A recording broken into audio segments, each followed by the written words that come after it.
Now, the Roma Wine Company of Fresno, California presents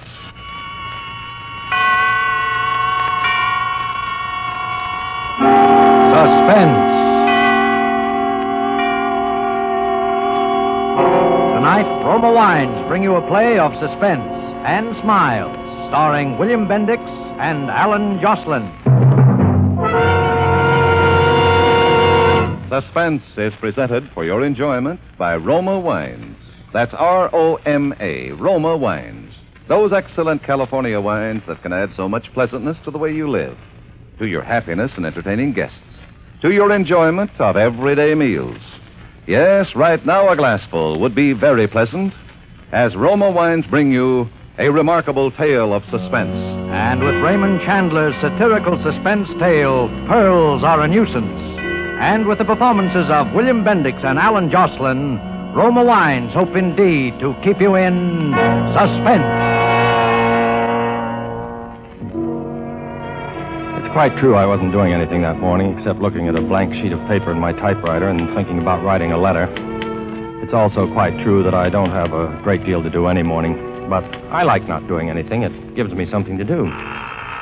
And I don't like telephone calls that interfere with it. That's why I have two telephones, one a public phone that I can ignore, and the other a private phone, which I better answer if I know what's good for me, and I do. What did you say, darling? Oh, I said good morning, dear. How are you, darling? Busy? Yes and no. Mostly no. Why? Somebody has stolen Mrs. Penruddock's pearls, and I want you to find them. Possibly you think you have the police department on the line. This is the residence of Walter Gage. Walter Gage speaking. If you aren't out here in less than half an hour, you'll receive a small parcel by registered mail containing a diamond engagement ring. I'll tell Mr. Gage when he comes in.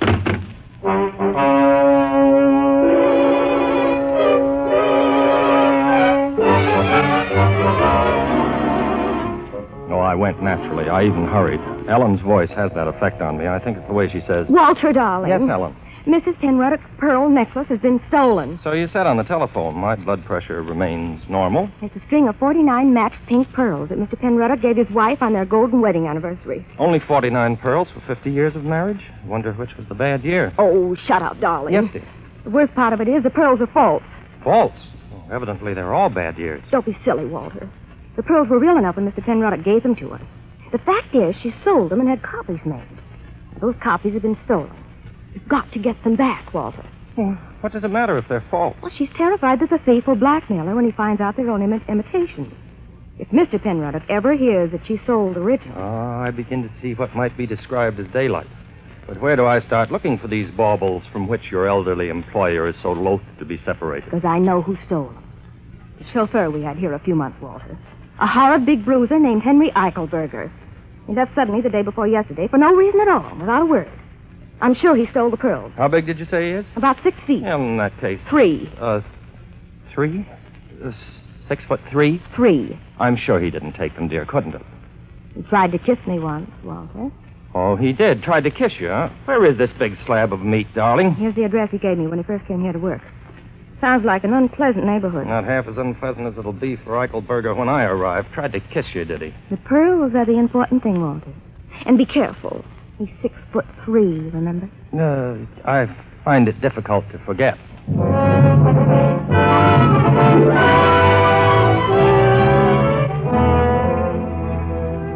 Eichelberger's address proved to be a seedy-looking hotel upstairs over a Chinese laundry. At the head of the stairs was the door marked manager. I rang the bell. Pull up, Bud. Roll. I'm not inquiring for a room. I'm looking for one Henry Eichelberger, whom I'm informed lives here. If he does, he ain't registered. That, as of course you know, is contrary to the law. A wise guy, hey. Down the hall, Jack. 218. Have the kindness to show me the way. Huh. What do you know? A duke, no less. Okay, your lordship. Pick up your feet, hey? This is it. He's out. Have the goodness to unlock the door. I wish to go in and wait for this Eichelberger. In a pig's valise. Who do you think you are, Jake boy? I wouldn't call me names if I were you. You wouldn't, hey? Well, that just shows the difference between you and me, because I would. You want to make something out of it, hey? Yes. What? Oh. Hey, that wasn't fair. You got 20 years on me, hey? Well, open the door, hey? I have no time to argue with you. $1. $2, and I won't even tell Eichelberger when he comes in, hey? That is a deal. Brother, you can hit. I'll say that for you, hey? Thanks, hey. Here's your money. If you hear any noises later on, ignore them. If there's any damage, it'll be paid for generously. I hope you know what you're doing, hey?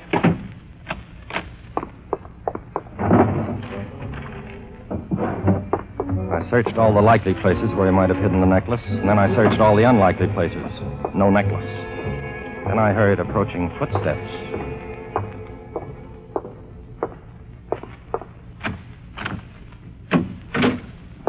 How did you get in here, Sonny? The explanation of that can wait. I'm looking for one Henry Eichelberger. Are you he? Get you, a real comedian. Wait till I loosen my belt before you make me laugh. My name's Gage, Walter Gage. Are you Eichelberger? Give me a nickel and I'll tell you. I'm the fiancé of Miss Ellen McIntosh. I'm informed that you tried to kiss her. What do you mean, tried? I hit him rather severely on the left eye. Then the right.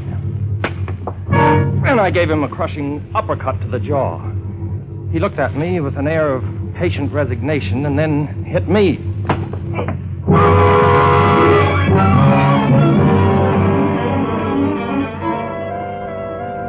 I bent over and took hold of the room with both hands and spun it. When I had it nicely spinning, I gave it a full swing and hit myself on the back of the head with the floor.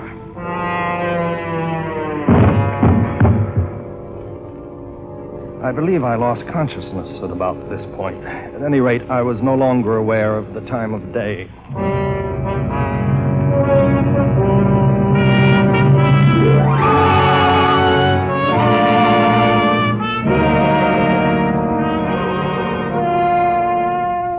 For suspense, Roma Wines are bringing you as stars Mr. Alan Jocelyn and Mr. William Bendix, whom you are hearing in Pearls Are a Nuisance by Raymond Chandler, which is Roma Wines' presentation tonight of Suspense.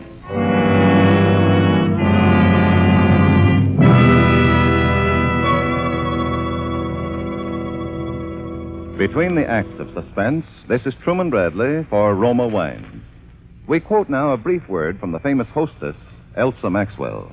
The delicious flavor of tender broiled chicken, the succulence of spring lamb garnished with mint leaves, deserves the matchless flavor complement of Roma California Sauterne. This delicate wine, pale gold in color, delightful in bouquet, is a delicious flavor mate with fish or fowl. Yes, just as the musical conductor blends the tones of different instruments, so the knowing hostess can combine the flavors of food with wine. Each glassful of Roma Sauterne is alight with Roma's rich heritage in winemaking. Here is a masterpiece of the wine grower's age-old skill. And all Roma wines, you'll find, are always unvaryingly good.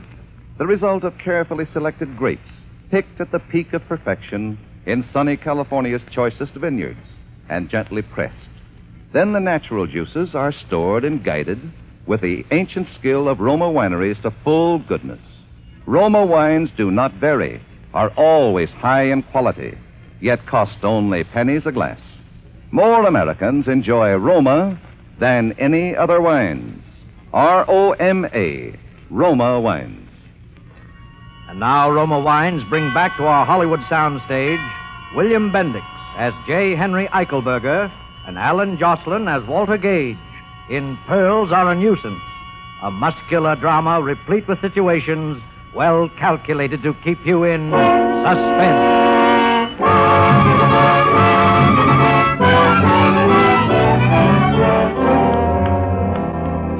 While I was thinking about the possibility of getting back to my feet in the very near future, a wet towel began to slap at my face, and I opened my eyes. The face of one Henry Eichelberger was close to mine and bore a certain appearance of tender solicitude. You're all right, but I thought maybe you was killed, Jack. You got a stomach as weak as Chinese tea. What happened? As if I didn't know. You tripped on a itty-bitty tear in the carpet. You feel like getting up? Here, I'll give you a hand. Come on. Thank you, Henry. May I call you Henry? No tax on it. You look okay. Why didn't you tell me you were sick? Eichelberger, you swine, that does it. Cut it out. You'll muss my hair. I wish you'd fall down when I hit you, Henry. Just once. It would do wonders for my morale. Ah, you know, you and me could get along, Jack. I never kiss your girl, even if I ain't saying I wouldn't like to. Is that all that's eating on you? Well, no, there's another matter. Well, sit down and tell me the score. Only, no more haymakers. They give me a headache. Promise? I promise. Tell me, why did you leave the employ of Mrs. Penroddock? You tell me. Am I what you might call a good looker? Well, Henry... Don't soap me. No, then. I wouldn't call you handsome exactly, but unquestionably you ate your spinach as a child, if that's a consolation. Get you, a real comedian. Wait till I loosen my belt. Look, suppose you fell for a doll with stars in her hair. A guy like me that looks like a taxi going down the street with both doors open. Then suppose you get a job where you see this doll all the time and every day. What would you do, Jack? Me, I just quit the job. Ellen? Yeah. Henry, I'd like to shake your hand. Go ahead. Now, there's one more thing. One rather insignificant detail. I'm empowered to arrange for the return of Mrs. Penroddock's pearls. $50 reward and no embarrassing questions. You got nerve, Jack. So you think I stole some marbles and I'm sitting around here waiting for a flock of dicks to swarm me? The police have not been told, Henry, and you may not be aware, but the pearls are false. False? You mean they're false? Exactly. And you think I'd bother myself to hook some phonies? You mean you didn't steal the necklace, Henry? Now, look. If they was ringers, I wouldn't be bothered. And if they was real, I wouldn't be holed up in no cheap flop in L.A., waiting for a couple of carloads of Johns to put the sneeze on me, would I? That's exactly what I thought, Henry. Well, as long as you didn't steal them, how'd you like the job of helping me recover them? Are you kidding? No, Henry, it's obvious that if you didn't snatch these marbles, I believe that's the expression, someone else did, and you can help me find him. How about it? Well, why not? Why not, indeed? Well, you got any ideas of where to start? Yes, I have. I feel that we must, as they say, tap the grapevine. When a string of pearls is stolen, all the underworld must be seething. Maybe you got right, but this underworld that's doing all this seething ain't going to seethe much over a string of glass beads, or I might punch you. I am thinking, Henry, that the underworld probably has a sense of humor, and a thief who went to the trouble of stealing some worthless trinkets would be the butt of considerable coarse jest. There's the knuckles of an idea in that. I would say something like that could get around the pool rooms and start a little wholesome chuckling, all right? Yes, all we need to do is to locate a reliable crook. Say. Oh, there's a key named Lou Scandisi that runs the Blue Lagoon downtown. Might be interested in some marbles, but he don't like being asked questions. He sounds dangerous. Yeah, we'll turn him inside out and take a look at his liver. Very well, let us go and beard this Scandisi character in his malodorous den. Yeah, let us go and leave us do what you said.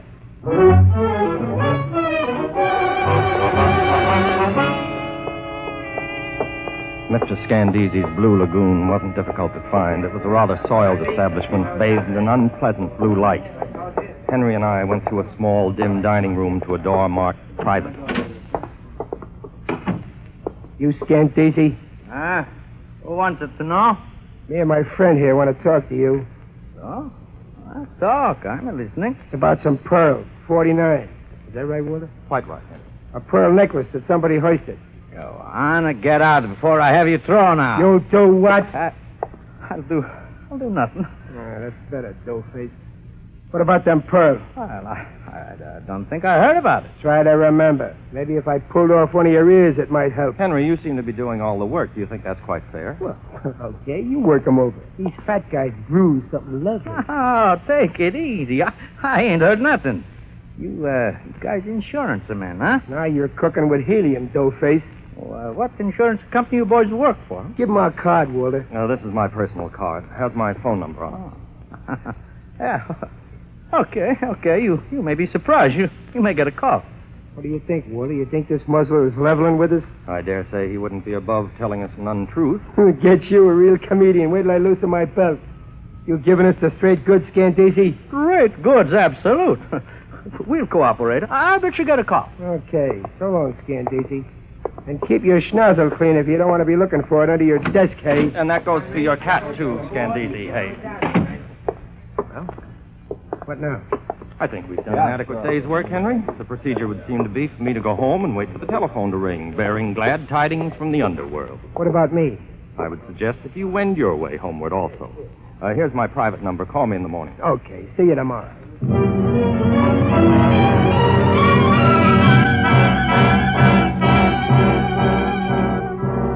I went home and waited for the phone to ring. I must have fallen asleep after a while. It was quite dark.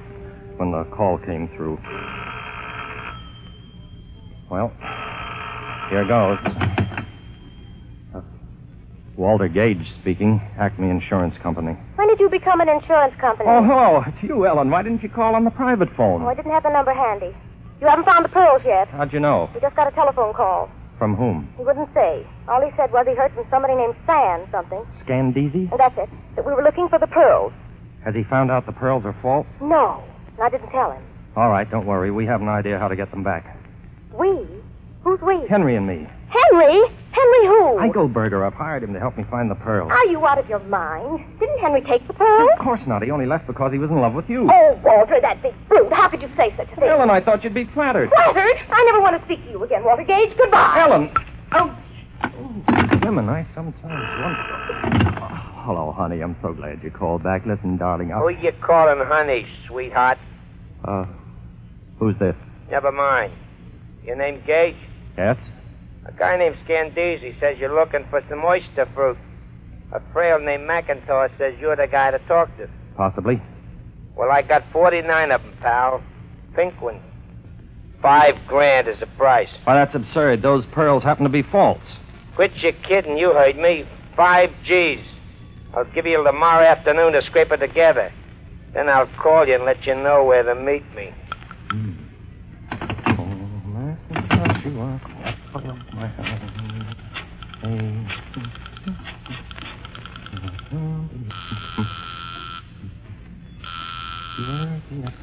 Hello?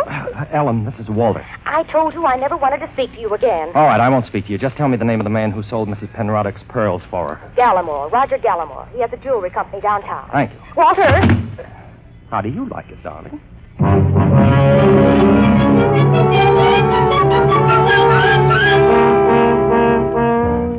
I was beginning to see the light. The next morning, I went to see this Mr. Gallimore. He was a tall, pink man of about 70, and he listened to my narrative of events with considerable interest.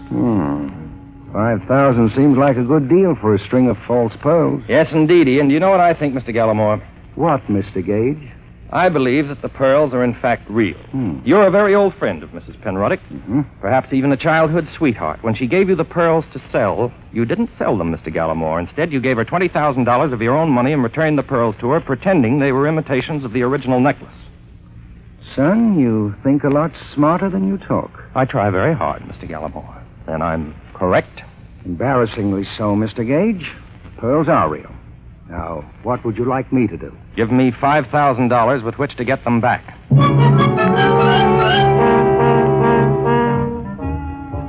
Mr. Gallimore felt much better after he'd had a glass of water, and some hours later I managed to convince him that I knew approximately what I was doing. He gave me a check for $5,000. This check, Henry. You mean he gave it to you? 5,000 fish, just like that? You have said it. Well, I'll be a Mickey Finn at a woman's club lunch. Kid, you got something with that daisy chain chatter of yours. Thank you, Henry. At any rate, all that remains now is for the phone to ring. Aha. You can say that again. Very well. Aha. Hello? Gage? Yes, who's this? Guess. You got the dough? It's in my pocket at this exact moment. If I have any assurance of honorable treatment, I'm prepared to go through with it. Oh, you get the marbles, okay? We're in this business a long time, and we can't afford the wealth. If we did it, it'd get around, and nobody would play with us. I understand. What are your instructions? Tonight at 8 sharp, you'll be at Pacific Palisades. You got that? Yes. At the end of the dirt road, corner of Sunset and Corona Del Mar. Be there at 8 sharp. And come alone, and no guns. No funny business, no smart work, and no slip-up, nobody get hurt. That's the way we do business. Very well. Oh, one last thing. Where did you get my phone number from, Scandeezy? Who else? 8 o'clock, then. And no tricks. That is very interesting. What? The telephone. Yeah. Hooray for Alexander Graham, what's his name? But what did the guy say? Oh, yes. Yeah. It's all arranged, Henry. I'm to meet them tonight, all by myself, and give them the money. All by yourself, huh? Get you a real comedian. Wait till I loosen my belt. They'll take the dough and leave you laying there bleeding all over yourself, and they'll still have the marbles. I ought to go with you. Henry, it's my duty, and I must brave these monsters and human guys alone and unattended. Of course, I do have a big car, and you could hide on the floor under a rug. It's a cinch. But maybe... Walter, the only thing wrong with you, as far as I can see, is you got holes in your head. All I'm trying to do is keep you from getting another one. I'm going with you. So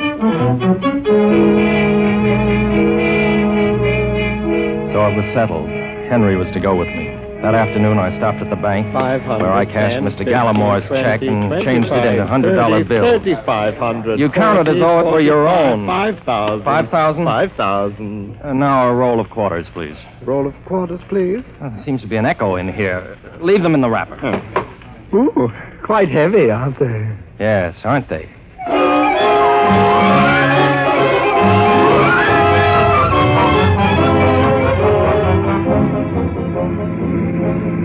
So late that evening, I found myself out on the Pacific Palisades with Henry Eichelberger, boy, in the back of the car.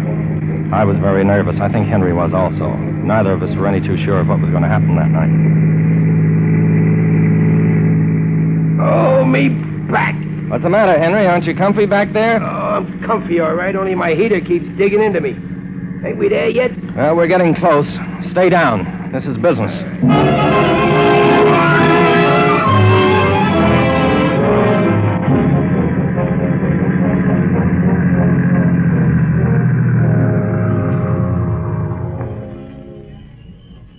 This is the end of the line, Henry. Be careful. They're probably watching me. Okay. What's that? Oh, that's me, Walter. My gun is breaking my back. Well, stop sitting on it. I did.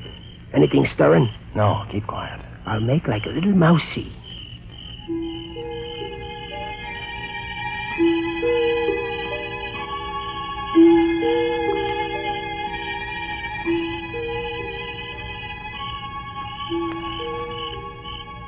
Don't you think we've waited long enough, Henry? We only been waiting 15 minutes. You sure this is the place? Yes, of course. Well, let's get out of the car and see if anybody shoots at us. Then we'll know if somebody's around. Well, that seems to be the difficult way of finding out, but let's try it. I personally feel sure that there's no one here but you and I.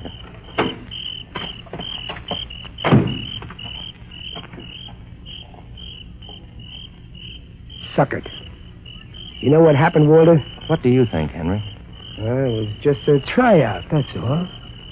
Tomorrow this guy calls you again on the phone and he says sorry, but they had to be careful and they'll try again tonight maybe. Maybe out in San Fernando Valley. And the price is now $10,000 on account of their extra trouble. I ought to go back and twist that Scandisi so he spends the rest of his life looking up his left pants leg. Well, Henry, what's the next move? I'll beat it home, I guess. Anyhow, I won't need this gun anymore. My back is sore enough from it.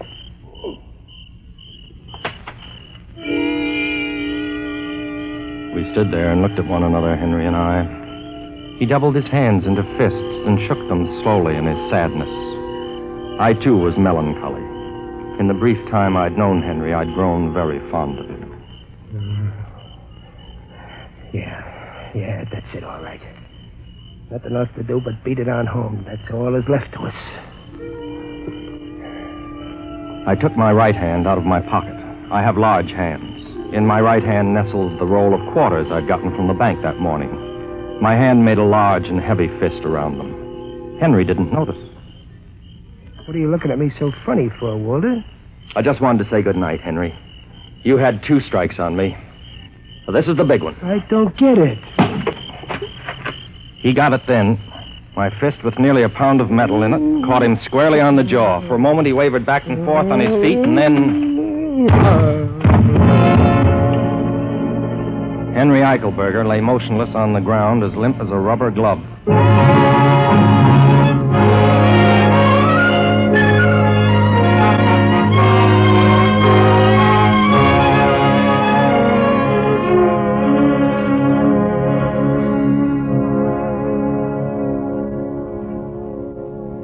I found the pearls twined around his ankle inside his left sock.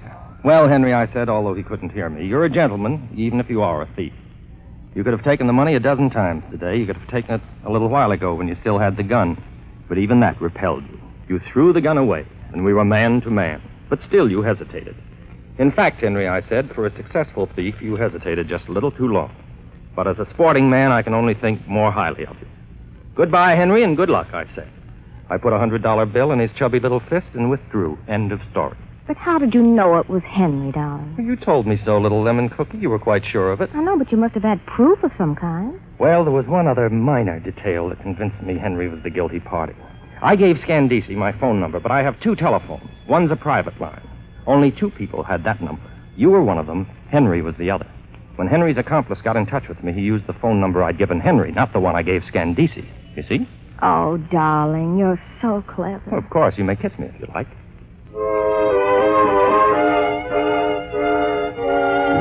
A few months after Ellen and I were married, we received a letter postmarked Honolulu. It was from Henry.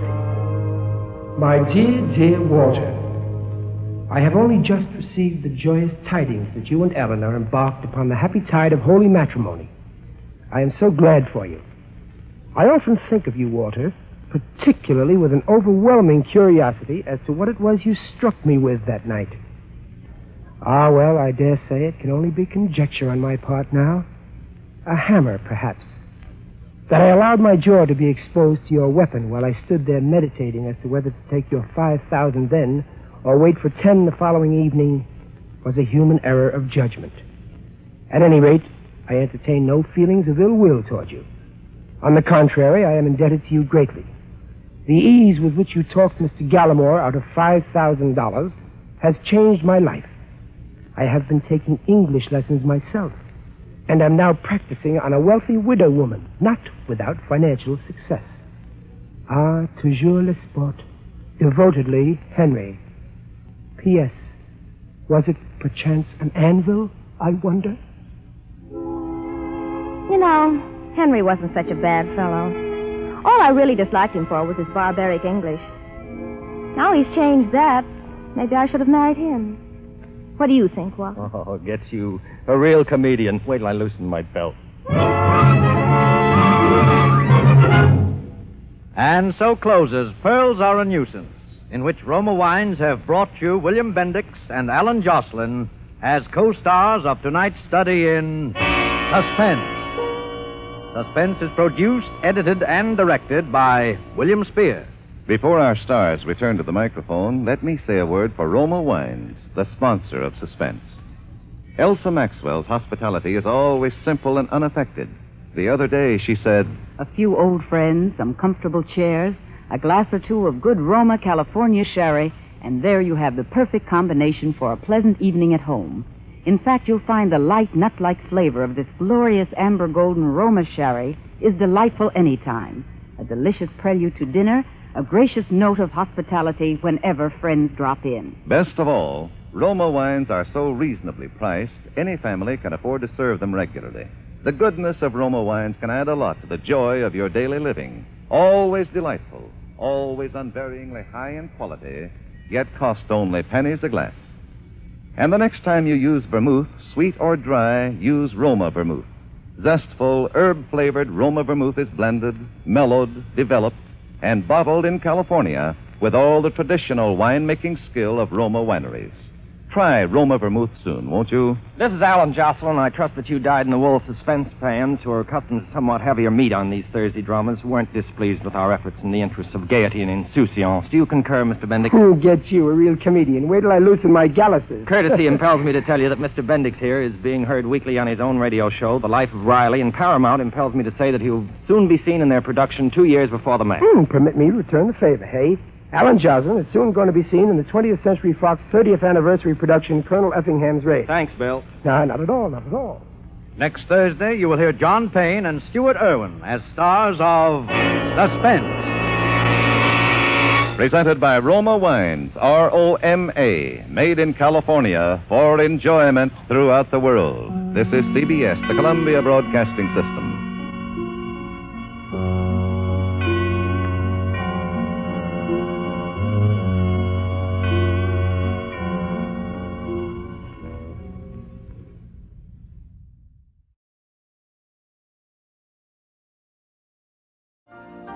You've been listening to the OTR Gold Network.